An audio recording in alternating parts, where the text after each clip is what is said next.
Assalamualaikum warahmatullahi wabarakatuh, Sobat setia Jombang Channel Official. Nah pemirsa, situs Pandegong yang berada di area persawahan Dusun Kuasen, Desa Mengantu, Kecamatan Mojowarno, Kabupaten Jombang ini kembali diekskavasi oleh tim arkeolog BPJB Jawa Timur. Ekskavasi tahap kedua ini berlangsung selama 10 hari ke depan hingga tanggal 25 Maret 2022. Pada hari pertama ekskavasi ini, tim arkeolog mulai melakukan pengerukan material tanah dan bebatuan di atas situs Pandegong.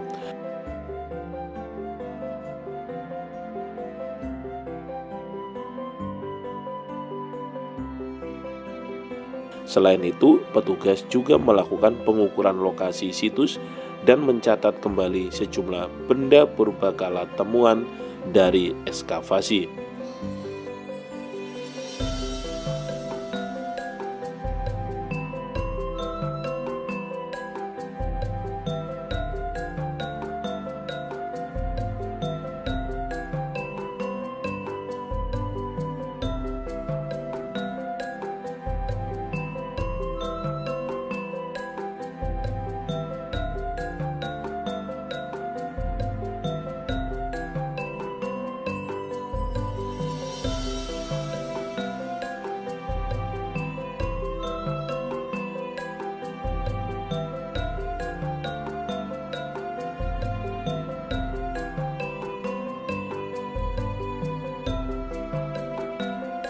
Ketua Tim Arkeolog BPJB Jawa Timur, Albertus Agung Vidi Susanto mengatakan, target ekskavasi kedua ini adalah untuk menampakkan DNA situs secara utuh 100%, di mana saat ekskavasi tahap 1 pada November 2021 lalu, DNA situs Pandegong sudah tampak sekitar 70%.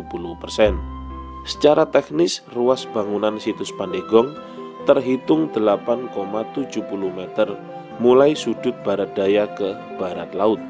Kemudian dari ujung barat yang diduga sebagai trap anak tangga sampai struktur yang tampak di timur laut terukur 10,80 meter.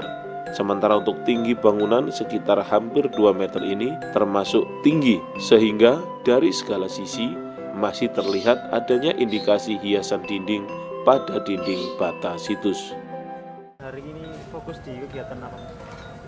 Ini ekskavasi tahap pertama yang rencananya akan kita ekskavasi mulai tanggal hari ini 16 sampai tanggal 25 Maret 2022. Dan ini juga tahap 2 melanjutkan tahap yang kemarin, tahun kemarin. Progres kita di hari ini masih awal ya. Kita mau lihat bentuk dari denah yang sebelah timur karena pada tahun kemarin belum berhasil kita buka, hanya tampakkan di sebelah sudut timur laut ya. Jadi untuk hari ini, mulai hari pertama ini kita susuri dulu dinding timur dari struktur Candi Pandegong ini. Di tengah-tengah juga ada persegi itu apa ya? Terkait dengan sumuran kita juga mencoba untuk membuka sumuran itu, tapi kita karena sumuran itu kan dalam ya, sementara volume kerja kita juga banyak, tenaga kita belum sepenuhnya full gitu karena ada beberapa masih ada kegiatan lain. Tapi harapannya dari hari pertama ini kita bisa meyakinkan bahwa sebelah timur ini, jadi dinding timur dari Candi Pandegong ini bisa tertampakkan. Untuk selanjutnya sampai hari-hari berikutnya kita akan mengupas seluruh sisi timur sama sisi selatan supaya bentuk denahnya benar tertampak. Karena kalau menurut rencana kita, gambar rencana yang kemarin dari data kemarin kita buatkan pola kemungkinan sudah terbentuk, cuma kita harus mencari buktinya seperti apa bentuk aslinya.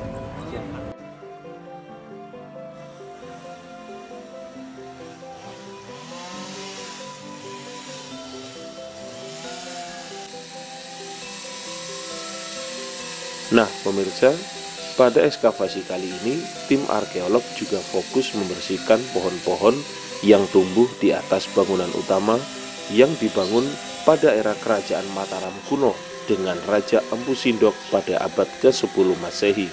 Sebab akar dan batang pohon besar jenis term besi ini menghalangi proses ekskavasi dan penampakan candi. Bahkan pohon besar berusia ratusan tahun ini dalam posisi menumpang di atas candi dan merusak struktur bangunan yang terbuat dari batu bata.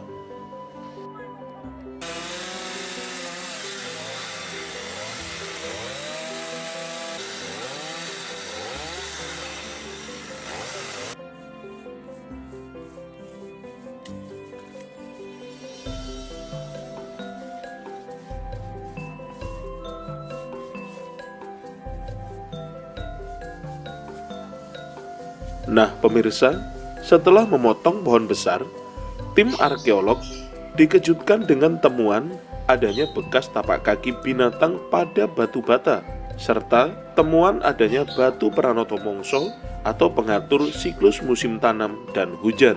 Temuan bekas tapak kaki dari anjing liar sebelum batu bata kering dan batu bergambar garis diduga berisi perhitungan tentang musim tanam, musim panen, dan musim hujan.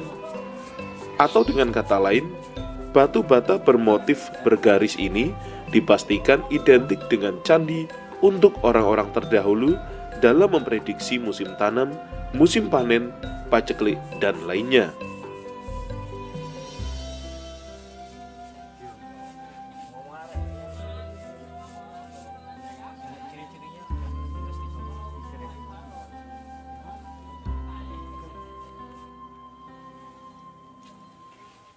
Bisa dijelaskan temuan tadi apa aja, Mas? Temuan permukaan terutama berupa fragmen bata yang mempunyai indikasi profil semacam kaki dari suatu binatang tertentu. Satu itu, yang kedua itu temuan fragmen bata juga yang seperti tahun lalu, itu fragmen batanya bergaris, memiliki pola kotak-kotak begitu, yang di tengah kotaknya ada semacam silang, semacam diagonal begitu. Itu fungsinya untuk apa, Mas? Dari interpretasi tahun kemarin, dugaan mengarah ke fungsi fungsi pertanggalan. Jadi pertanggalan yang berkaitan dengan kapan musim panen, kapan musim tanam gitu. Seperti itu umum biasanya juga dijumpai di beberapa situs-situs, baik situs-situs yang lepas maupun situs-situs yang berkontak, itu berupa batu yang biasa disebut batu lumpak, batu dakon gitu.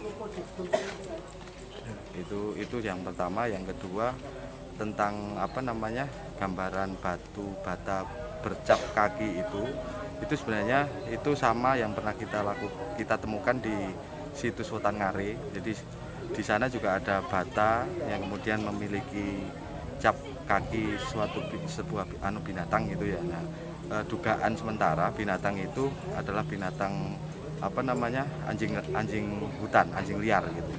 Nah, gambaran itu bisa menjelaskan bahwa sebenarnya lingkungan pada masa itu bisa jadi masih banyak binatang-binatang yang berkeliaran. Tentu saja soal berkeliarannya ketika siang orang beraktivitas, bisa jadi ketika malam, dan ketika membuat cap semacam itu kan berarti masih kondisi bata yang masih basah ya.